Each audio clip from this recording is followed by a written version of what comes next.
Next question, which is also from Big Time Mash. Have you ever had any disgruntled bandmates? Okay, this is actually a great question. First of all, let me explain what the word disgruntled means, because I kind of knew what it meant just by intuition, but I actually didn't know what the definition, like textbook definition, was. So disgruntled means angry or dissatisfied, which I think is funny because I remember in the past seeing on different like job applications that they would ask you if you were a disgruntled worker in the past, which I think is like a funny way. I don't know. It's just like an interesting thing to put on a job application. But anyways, to repeat the question, have I ever had any disgruntled bandmates in my bands? Okay, so for those of you who are listening that are new, I currently have a band. I have had bands in the past, different bands. To answer your question, yes, I don't think there is a history of bands that don't eventually have some sort of conflict at some point. I just think it's unfortunately part of the process of being in a band.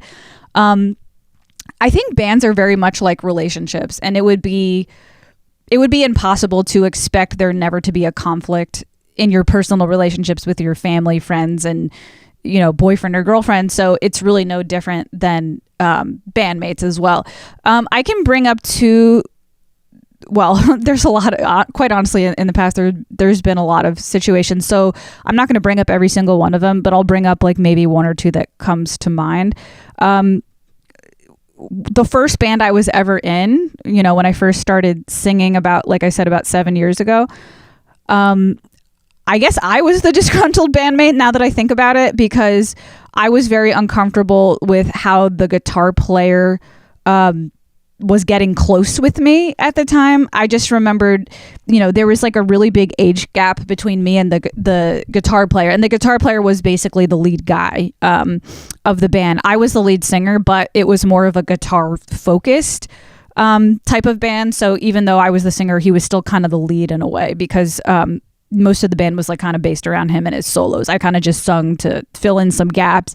But I just remember at the time feeling like he wanted to get extremely close to me. For example, if I wanted to take my own car to gigs and stuff like that, he would get kind of like pushy and really angry about it. So there were times where I kind of felt pressured to ride with him to gigs just so he didn't like feel angry, and I was younger at the time. I feel like if this were to happen now, I would be like, fuck you, like what the fuck. But I was kind of like naive and young and dumb, and so I would often feel like pressured to take these long rides with him to gigs, and then you're riding home alone together late at night. And not that there's anything inherently wrong with that, but I felt like he would, because I was in his car with him and he was the one driving, he would then be like, oh, on the way to this gig, I have extra time, so I'm going to stop and go to Target and go clothes shopping. So like, you know what I mean? Like I felt like it was supposed to be a ride to a gig, ended up turning into like me helping him pick out shirts. And it's like, this is like, I don't know. It like, I just always got this intuition and vibe from this bandmate that, he was very lonely, and granted, he never, I'm not like, there's no false accusations here. He was never sexual with me or anything like that. It's not like that, but I still got the vibe that he was just kind of like a lonely older man. He had been through several divorces. He didn't have a girlfriend. And I think he was kind of like using me as his way to get some sort of intimacy with a woman, even though it wasn't sexual. It was just like closeness. And I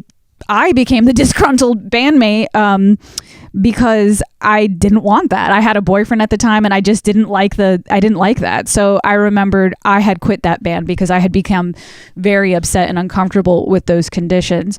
There were a couple other situations, not to get too into it, but I had recently been in a cover band with somebody, and I would say that 2 bandmates were disgruntled. Myself and one of the other bandmates, we were constantly clashing. We had different visions of what we wanted for the band, which is like, again, when it comes to bands, you're dealing with 4 individuals, all with their own dreams, their own goals, their own ambitions, their own personalities. So it's really hard to get everybody on the same page. It's hard enough to get, a boyfriend and girlfriend on the same page, never, let alone 4, 5, 6, 7, 8 different people. You know what I mean? But I would say in this particular situation, both of us were the disgruntled bandmates because we had polar opposite visions of what we wanted. I wanted to take more the route of doing more original type music, doing more, or even if we did covers of songs, doing our own spin on covers. I wasn't really so focused on the money aspect of it. I was more focused on the creativity aspect of it.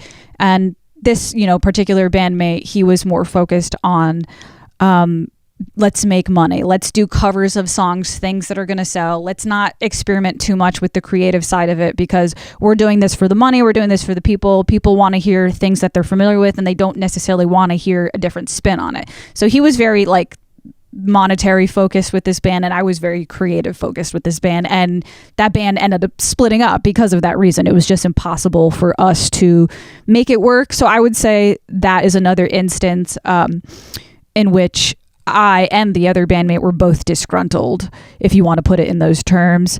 One other thing I can think of is recently, and funny, you're a fan of the band. You've you've seen me live. So you know exactly who this person is. The bass player randomly ghosted the band with no information. He didn't. So I suppose he was disgruntled, because why would you leave a band if you were happy in it? But there could have been, so many other things going on. Maybe he just was in a bad mental place and didn't have the strength to reach out. I don't know.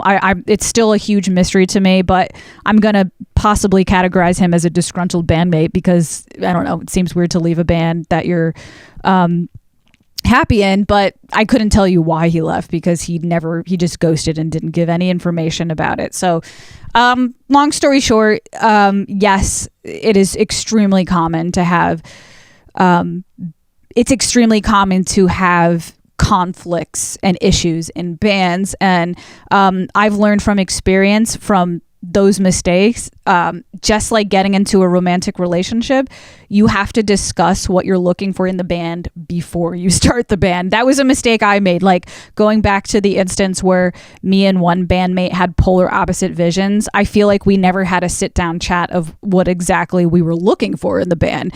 We sort of did to an extent, but we weren't communicating regularly enough on it, because that's another thing.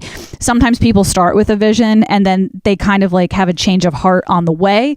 So I feel like there needs to be constant communications in bands. But yeah, advice to anybody out there, if you're in a band or you're looking to start a band, make sure before you start, you're very thorough about what you want and what you need, so you don't end up getting involved in a project with people that don't align with your values, because it's super shitty when you put all this work into something and then you have to give it up over something like that.